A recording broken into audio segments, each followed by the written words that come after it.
Eu sempre achei que havia algo estranho na forma como ele de repente ficava tão ocupado com emergências de trabalho às noites de quinta-feira. As chaves do carro a balançar entre os meus dedos pareciam pesadas enquanto eu estava no estacionamento do stand a olhar fixamente para o novo Audi A5 Coupé brilhante. As palavras do vendedor ainda ecoavam na minha cabeça. O seu marido disse que iria ficar radiante com a surpresa, Senhora Harrington. Ele mencionou como sempre quis uma descapotável. Exceto que eu nunca quis, e este não era o meu carro. Os documentos de registro na minha outra mão contavam uma história diferente. O carro estava registrado em nome de uma tal de Sophia Martinez. Um nome que eu tinha visto aparecer no telemóvel do meu marido Richard mais vezes do que conseguia contar. O mesmo nome que ele sempre descartava com casual, só uma colega sempre que eu perguntava. Gostaria que lhe mostrasse as funcionalidades. A voz entusiasta do vendedor quebrou os meus pensamentos. Ele não fazia ideia de que estava a testemunhar o desmoronar do meu casamento em tempo real. Sorri, aquele tipo de sorriso que não chega aos olhos. Na verdade, adorava fazer um test drive. 23 anos de casamento, 3 filhos que criamos juntos, uma hipoteca quase paga, e aqui estava eu, a segurar as chaves da sua traição. Literalmente. Sentei-me no banco do condutor de couro macio como manteiga, inalando aquele cheiro distinto de carro novo misturado com algo mais. Perfume. O perfume dela. As minhas mãos tremiam enquanto ajustava o espelho retrovisor e via o meu reflexo. Uma mulher de 48 anos, com cabelos grisalhos nas têmporas e olhos cansados, a olhar para mim. É assim que é ser substituída. Liguei o motor, sentindo o poder silencioso por baixo de mim. O Richard sempre insistiu que comprássemos carros práticos para a família. Não precisamos de luxo quando temos propinas universitárias para poupar, dizia ele. No entanto, aqui estava um veículo de $70.000 que ele tinha comprado para outra mulher. Ao sair do stand, lembrei-me da conversa que tivemos na semana passada, quando mencionei querer marcar uma escapadinha de fim de semana para o nosso próximo aniversário. As finanças estão apertadas neste trimestre, Elaine, disse ele sem desviar os olhos do portátil. Vamos rever isso daqui a uns meses. A lembrança fez-me agarrar o volante com mais força. As lágrimas turvaram a minha visão, mas pisquei para as afastar. Não, eu não ia chorar. Ainda não. Como é que vim parar aqui? Esta manhã tinha começado como qualquer outra terça-feira. Preparei o pequeno almoço para o Richard. Ovos mexidos com cebolinho, como ele gostava. Torradas de cereais integrais. Sumo de laranja espremido na hora. Ele beijou-me na bochecha, distraidamente, antes de sair. A mente já no trabalho. Ou assim eu pensava. Depois encontrei o recibo. Tinha caído do bolso do casaco enquanto eu recolhia a roupa para a lavandaria. Uma tarefa inocente que já tinha feito centenas de vezes. O papel era nítido, com ar oficial, com o logotipo do stand no topo. Ao início, pensei que o Richard planeava surpreender-me com um carro novo para substituir o meu SUV velho. O meu coração aqueceu com a ideia. Mas depois vi o nome no recibo. Sophia Martinez. E o valor do depósito. $25.000 da nossa conta poupança conjunta. Liguei imediatamente para o stand, fingindo ser assistente da Sophia, dizendo que a senhora Martinez tinha pedido que confirmasse quando o novo veículo estaria pronto para recolha. Hoje, disseram-me. Às 14 horas. Eram 13h30 agora. Conduzi até a morada indicada no registro, a navegar por bairros cada vez mais desconhecidos. O coração a bater com mais força a cada quilômetro. A paisagem suburbana deu lugar a uma zona urbana moderna com edifícios industriais renovados. O tipo de lugar onde vivem jovens profissionais. O tipo de lugar que me fazia sentir cada um dos meus 48 anos. O telefone tocou. O número do escritório do Richard apareceu no ecrã do tablier. Deixei ir para o voicemail. Depois tocou de novo. E de novo. Ele sabia. De alguma forma ele já sabia o que eu tinha descoberto. Saí da estrada principal e entrei no estacionamento de um café, a precisar de um momento para me recompor. As minhas mãos tremiam enquanto verificava o telemóvel. 3 chamadas não atendidas do Richard. 2 de número desconhecido. E uma mensagem escrita que dizia simplesmente: por favor, liga-me. Não é o que estás a pensar. Não é o que estou a pensar. O que é que ele imaginava que eu estava a pensar enquanto me sentava num carro que ele comprou para outra mulher? A ironia não me escapava. Durante anos, Fui eu a inventar desculpas para suas ausências nos jantares de família. As atuações de dança e jogos de futebol perdidos. O pai está a trabalhar muito por nós, dizia eu aos nossos filhos. Ele queria estar aqui. Eu própria acreditava nisso. Construí toda uma narrativa em torno da dedicação do Richard à nossa família. O seu sacrifício pelo nosso bem-estar. Que tola eu fui. Olhei para o relógio. 14:15. Se a Sofia tivesse ido buscar o carro, ela em breve descobriria que estava desaparecido. Então, o que faria? Ligaria em pânico ao Richard. Perceberiam finalmente que o segredo cuidadosamente construído estava a desfazer-se. Liguei o motor novamente, uma estranha calma a instalar-se em mim. O que é que a minha mãe costumava sempre dizer? A verdade tem uma forma de vir à tona como natas no café. A mãe já tinha partido há 3 anos. De repente, desejei que ela estivesse aqui, para me segurar a mão, para me dizer o que fazer a seguir. Em vez disso, conduzi. Conduzi para a morada que constava no registro. Um estranho sentido de propósito a guiar-me agora. O que faria quando chegasse lá? Confrontá-la.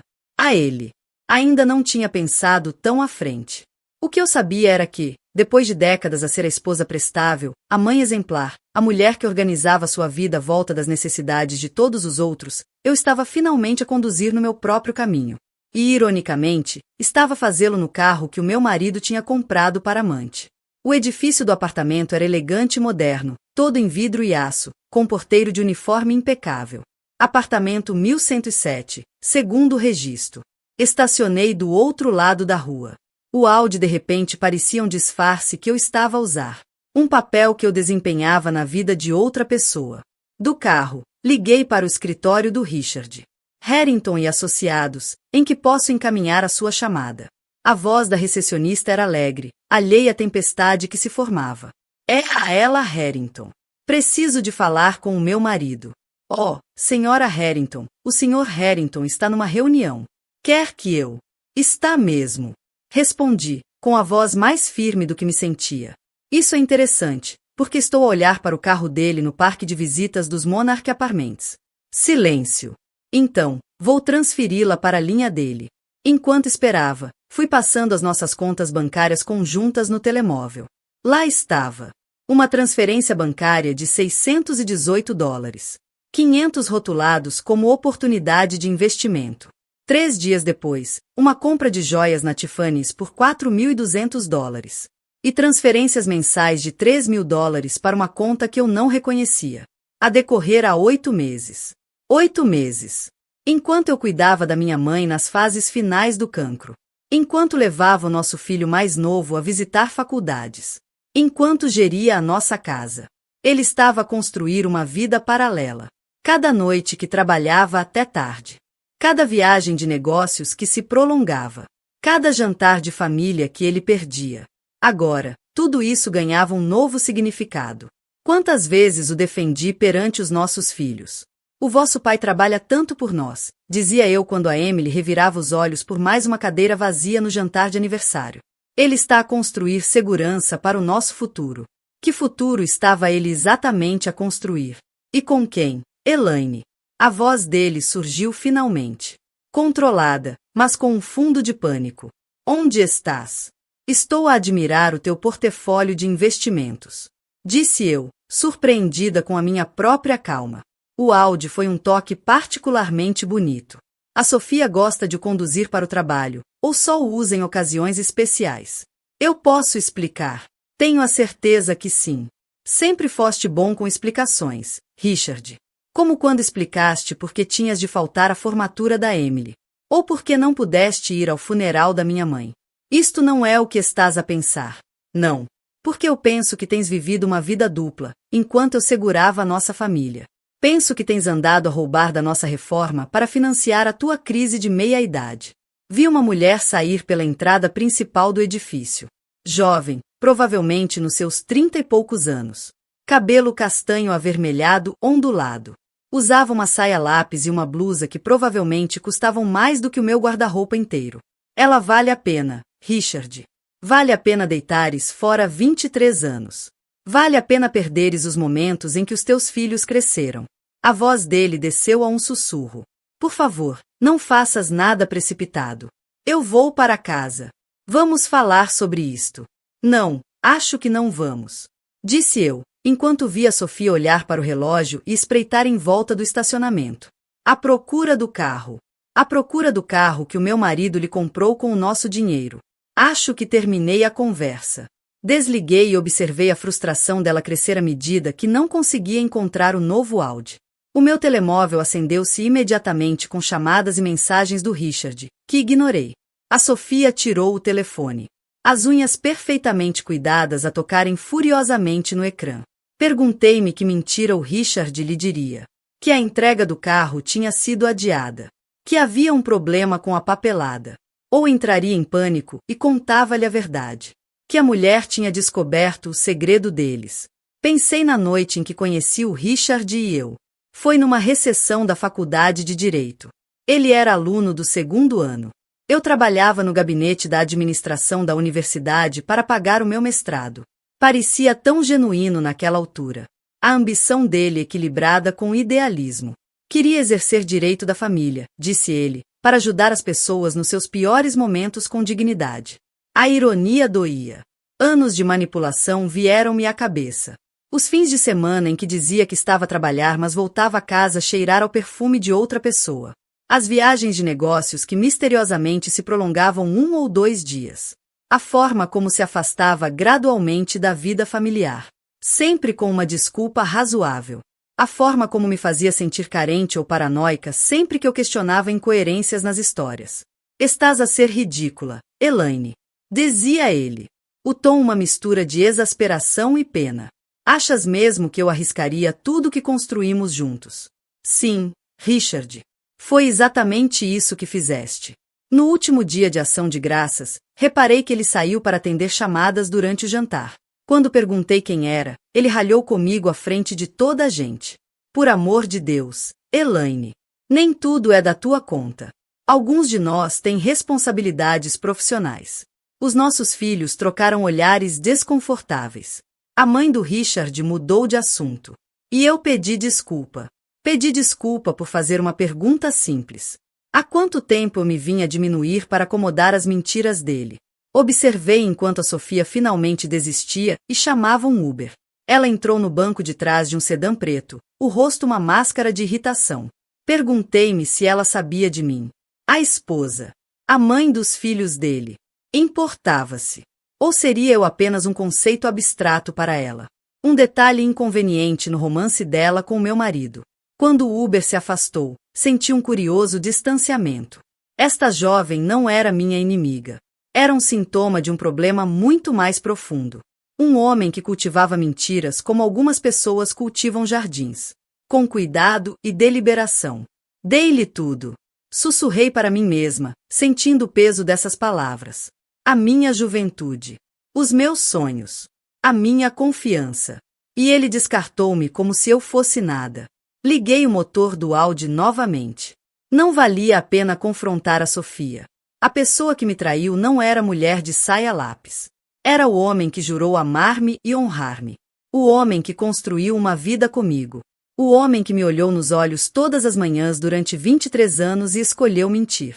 Ao afastar-me do passeio, o meu telefone vibrou com mais uma mensagem do Richard. Olhei brevemente. Por favor, Elaine, não deites fora tudo que temos. Volta para casa. Podemos resolver isto. Mas esse era o problema com a confiança quebrada. Como o vidro partido. Podias colar os pedaços, mas verias sempre as rachaduras. E lembrarias sempre o momento em que se partiu. Não fui imediatamente para casa. Em vez disso, dei por mim no Lakeside Park. Sentada num banco a olhar para a água. As chaves do carro da Sofia ainda na minha mão. O meu telefone continuava a vibrar com mensagens cada vez mais desesperadas do Richard. Por favor, vem para casa para podermos falar. Isto não é o que parece. Não faças nada de que te arrependas. Quase me ri dessa última. Arrepender-me. Passei anos a arrepender-me de não ouvir a minha intuição. A arrepender-me de arranjar desculpas para ele. A arrepender-me de me encolher para acomodar o ego dele. Mas, enquanto o sol começava a pôr-se sobre o lago, lançando longas sombras sobre a água, algo mudou dentro de mim. O choque inicial e a dor começaram a cristalizar-se em algo mais duro. Mais claro. Eu estava a preparar-me para este momento sem sequer saber. Há 2 anos, quando Richard foi evasivo sobre os nossos impostos, tomei a iniciativa de organizar os nossos registros financeiros. Criei cópias digitais de tudo.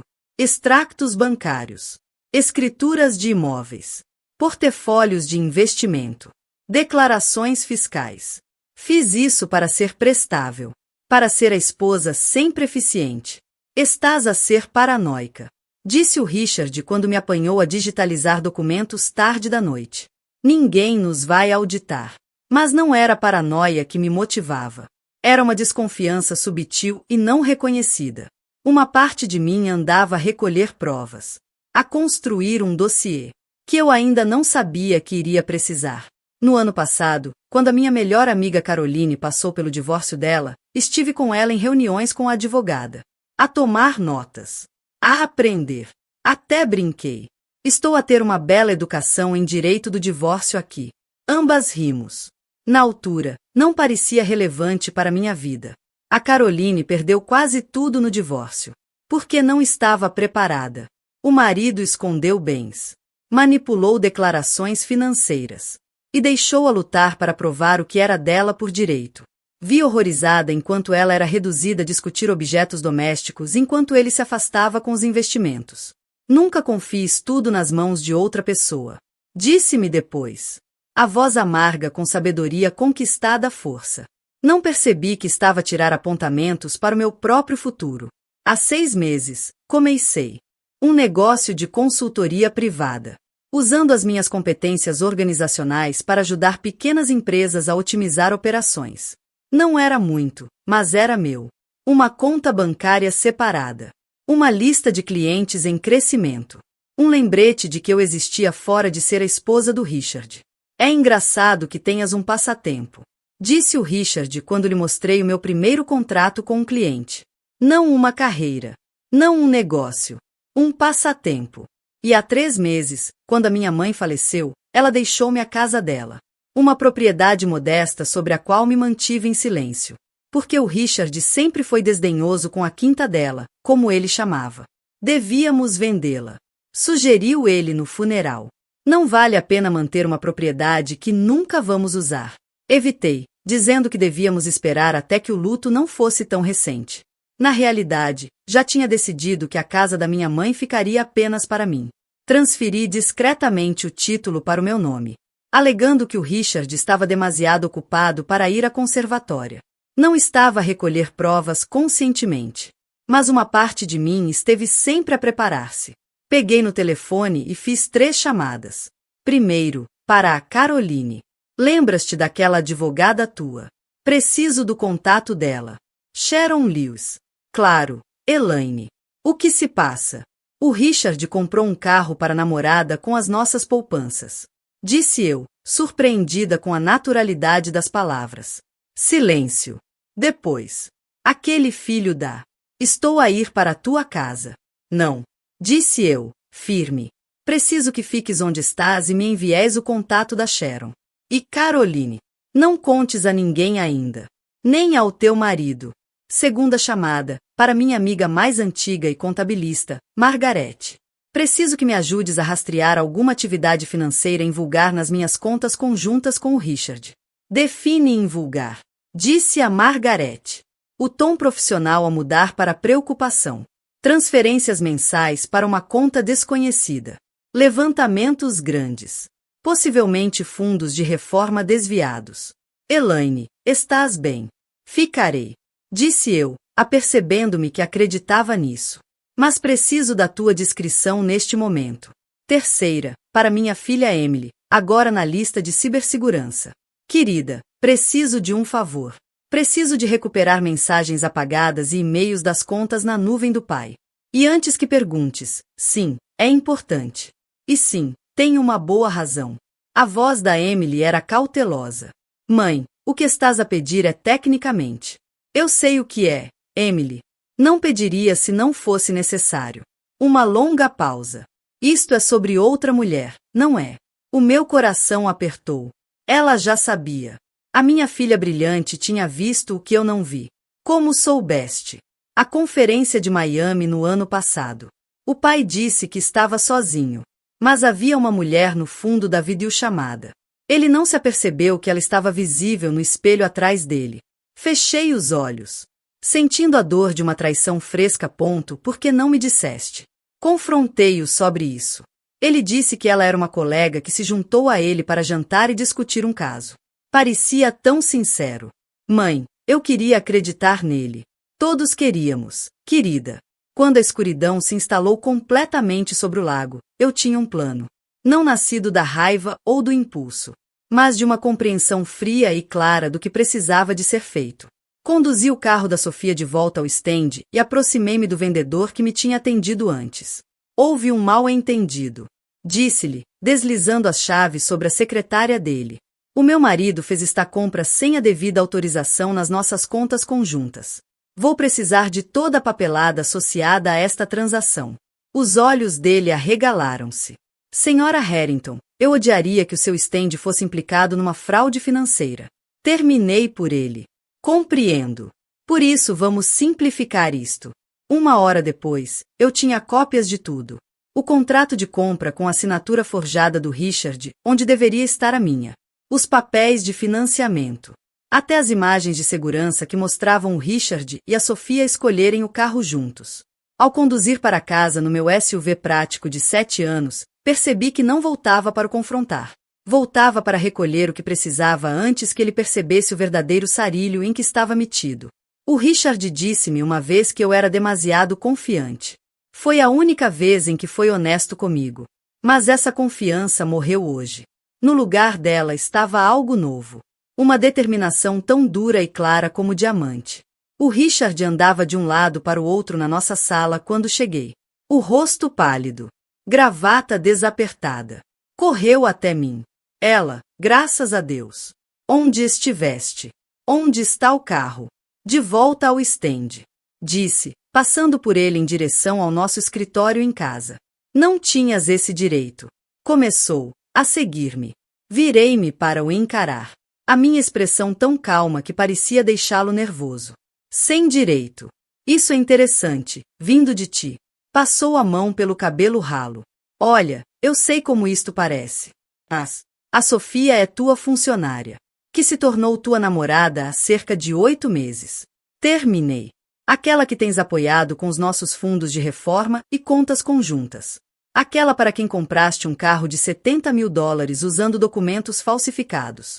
O rosto dele perdeu toda a cor. Do que estás a falar? Abri o meu portátil e virei-o para ele. No ecrã estava uma folha de cálculo com todas as transações suspeitas das nossas contas no último ano. Ao lado, uma pasta de fotografias extraídas do armazenamento na nuvem dele. O Richard e a Sofia em restaurantes. Em viagens de fim de semana. A porta do prédio dela. Como é que? Isso não é importante. Interrompi. O que importa é que já falei com a Sharon Lewis. Ele franziu a testa, sem reconhecer o nome.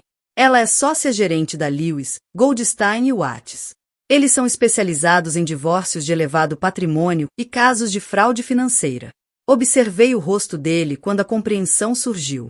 Estão particularmente interessados no facto de estares a transferir dinheiro das contas fiduciárias dos teus clientes para financiar o teu caso extraconjugal. A expressão dele mudou de confusão para medo. Isso é mentira. Nunca toquei nos fundos dos clientes. Tirei uma pilha de papéis. Extratos de contas. Registros de transferências. Destacados e anotados pela Margarete. Tens a certeza disso? Porque o rastro documental sugere o contrário. Parece que a tua oportunidade de investimento foi na verdade financiada pelo fundo de liquidação do espólio Stone. Aquele que devias guardar em confiança para os fundos universitários das crianças deles. Os joelhos do Richard pareceram ceder quando se sentou na borda da secretária. Foi temporário. Ia repor antes da data de distribuição. Apropriação indevida temporária continua a ser apropriação indevida, Richard. Continua a ser um crime. Vais destruir tudo o que construí. 30 anos de carreira. Eu não destruí nada, Richard. Foste tu que fizeste isso, tudo sozinho. Fechei o portátil. Vou sair agora. Ficarei na casa da minha mãe. O meu advogado entrará em contato contigo amanhã sobre os procedimentos de separação. Espera, disse ele, a voz a quebrar. Por favor, podemos resolver isto. Vou terminar com a Sofia. Vou procurar ajuda. Não faças isto. Por um breve momento vi o homem por quem me tinha apaixonado. Vulnerável. Sincero.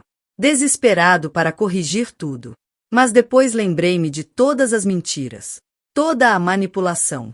Todos os anos em que coloquei as necessidades dele acima das minhas. Olhei para ele. Olhei mesmo para ele. Pela primeira vez em meses. O homem que eu amei tão profundamente. Agora parecia pequeno. Patético, até. E eu não senti nada. Nem raiva. Nem desgosto. Apenas um profundo sentimento de libertação. A tua reunião do conselho é às 9 horas da manhã amanhã. Disse calmamente. Sugeria que preparasses algumas explicações para as discrepâncias financeiras que destaquei. E não te des ao trabalho de tentar movimentar dinheiro esta noite. As contas já estão congeladas. Não podes fazer-me isto. Disse ele, a desespero a transformar-se em raiva. Não és nada sem mim, Elaine. Quem pensas que és? Parei à porta. Uma estranha sensação de calma apoderou-se de mim. Sou a mulher que te construiu durante 23 anos. Sou a mulher que criou os teus filhos enquanto tu perseguias o que achavas que era melhor do que nós. E agora, sou a mulher que se está a ir embora. Enquanto fazia mala, o Richard seguiu-me de divisão em divisão, alternando entre súplicas e ameaças. Mas as palavras dele passavam por mim sem efeito. O poder que ele teve sobre mim durante décadas tinha evaporado. Levei apenas o que era verdadeiramente meu. Roupas. Itens pessoais. Heranças de família do meu lado. O resto. A casa que construímos juntos. Os móveis que escolhemos. As obras de arte que colecionamos. Poderiam ser divididos pelos advogados. Eu não queria nada disso. Cada item parecia contaminado pela mentira em que o nosso casamento se transformou. Quando cheguei à porta, ele fez uma última tentativa desesperada. Se saíres agora, não vais ficar com nada. Ameaçou. Vou garantir isso. Sorri. Um sorriso genuíno, desta vez. Na verdade, Richard, já tenho tudo o que preciso. Deixei-o ali, parado à porta da nossa casa perfeita.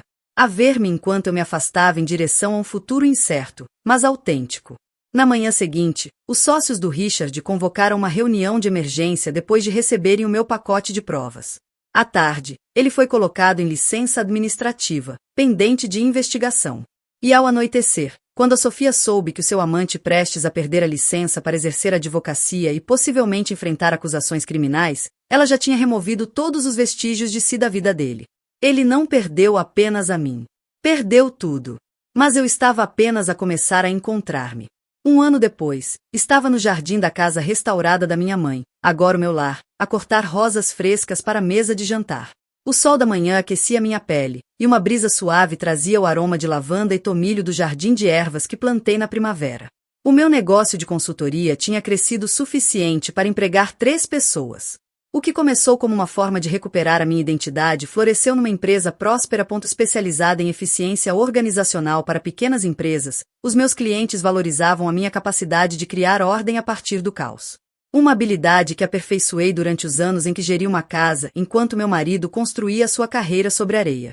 O divórcio tinha sido finalizado há 6 meses, com o tribunal a atribuir-me 70% dos nossos bens conjugais depois de surgirem provas da má conduta financeira do Richard. O juiz tinha ficado particularmente desapontado com as tentativas dele de esconder bens durante o processo. Outra traição que tinha saído espetacularmente pela culatra. O meu telefone apitou com uma mensagem da Emily. Voo aterrou, estaremos aí dentro de 1 hora com os miúdos. A Emily e o marido estavam a trazer os meus netos para o fim de semana. Um turbilhão caótico e alegre de energia que encheria a velha casa de campo de risos. O meu filho Michael chegaria amanhã com a noiva para o churrasco de família que tínhamos planeado. Até o meu mais novo, Jason, estava a vir da universidade para se juntar a nós. Os meus filhos estiveram ao meu lado em tudo. Inicialmente chocados e zangados, acabaram por compreender que as escolhas do pai tinham consequências. Mantinham contato limitado com ele. Mais do que ele merecia talvez. Mas eu nunca desencorajei essa relação. As ações dele eram um fardo que lhe pertencia, não a eles. O escritório de advocacia do Richard colapsou sob o peso do escândalo. A última vez que soube, trabalhava como assistente jurídico num pequeno escritório 2 estados afastado. A Sofia muito que tinha seguido em frente para outro executivo casado. Às vezes perguntava-me se ele se arrependia das escolhas que lhe custaram tudo. A carreira, a reputação, a família. Mas esses pensamentos visitavam-me cada vez menos, como ecos distantes a esmorecer com o tempo. A Caroline entrou na minha garagem com uma garrafa de vinho e uma pasta de brochuras de viagens, pronta para nossa sessão de planeamento. Chamou por mim, abraçando-me calorosamente. Estou a pensar Itália em setembro. A Costa Amalfitana talvez. Ri-me, a arranjar as rosas num vaso de cristal que tinha sido da minha mãe. Itália soa perfeito. Sentamo-nos no baloiço do alpendre que instalei no verão passado, a olhar para as colinas onduladas que se estendiam até ao horizonte. A propriedade que o Richard um dia descartou como a tal quinta passatempo daquela velha tornou-se o meu santuário. O meu novo começo. Como vai a experiência com a aplicação de encontros? Perguntou a Caroline, servindo-nos um copo de vinho a cada uma. Apaguei a admiti. Simplesmente não fazia sentido. Por causa do Richard. Abanei a cabeça. Por minha causa. Estou a gostar demasiado da minha independência para comprometer neste momento.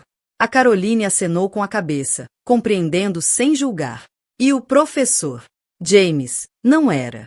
Jantamos de vez em quando. Disse eu, a sorrir. Ele é boa companhia. Sem pressão. Sem expectativas. Apenas uma ligação genuína. Quanto ao romance, estava a voltar a namorar. Cautelosamente. De forma casual. O professor de história da universidade local partilhava o meu amor por jardinagem e jazz. A nossa relação desenrolava-se devagar, naturalmente, construída com respeito mútuo e interesse genuíno. Sem pressa. Sem pressão. Sem me perder na narrativa de outra pessoa. Mais tarde, enquanto estávamos no meu alpendre a ver o pôr do sol pintar o céu em tons de dourado e rosa, a Caroline levantou o copo. A liberdade. Brindei com o meu contra o dela. A reconhecer o teu valor antes que outra pessoa decida por ti. A brisa da noite trazia o cheiro das rosas e de novas possibilidades. Pensei na mulher que fui há um ano. De pé naquele parque de estacionamento do stand. Chaves na mão. De coração partido. E maravilhei-me com o quão completamente a vida pode transformar-se quando finalmente decides pegar no volante. Atrás de nós, as janelas da casa de campo brilhavam com luz quente. Um farol no entardecer que se aproximava. Em breve estaria cheia das vozes dos meus filhos. Das gargalhadas dos meus netos. O rico tecido de uma família unida pelo amor, não pela obrigação. Percebi que o que sentia não era apenas contentamento. Era algo mais profundo. Mais verdadeiro. Era a paz que vem de viver de forma autêntica. De recusar tornar-te menor para acomodar as mentiras de outra pessoa. Aos 49, estava a começar um novo capítulo. Não o que tinha planeado. Não o que tinha esperado. Mas talvez o que sempre precisei. Perdi um marido. Mas encontrei-me a mim mesma. E no fim, essa foi a descoberta mais valiosa de todas. A chave que desbloqueou o carro da Sofia acabou por desbloquear a minha liberdade. Às vezes, a traição é apenas o início da viagem de volta a ti mesma.